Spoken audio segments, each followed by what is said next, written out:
মুহূর্তে আমার পিছনে যে গাড়িটা দেখছেন, এখানে কিন্তু তারা বিটুমিন, ছোট কণা পাথর এবং বড় পাথর এবং লাঠিও দেখতেছি, উড়া, কুদাল এবং 5 জন শ্রমিক নিয়ে আসছে সাথে। তারা কিন্তু কন্টিনিউ এখানে কাজ করে যাচ্ছে এবং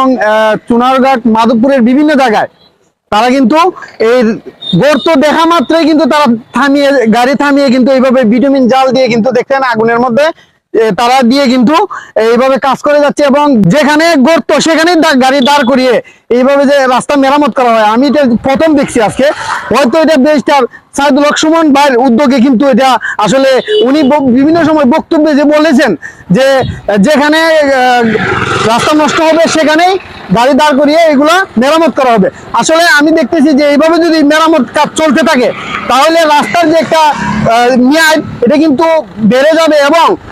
সামান্য ভাঙার কারণে কিন্তু একটা রাস্তা আবার নতুন করে ভেঙে আবার সংস্কার করতে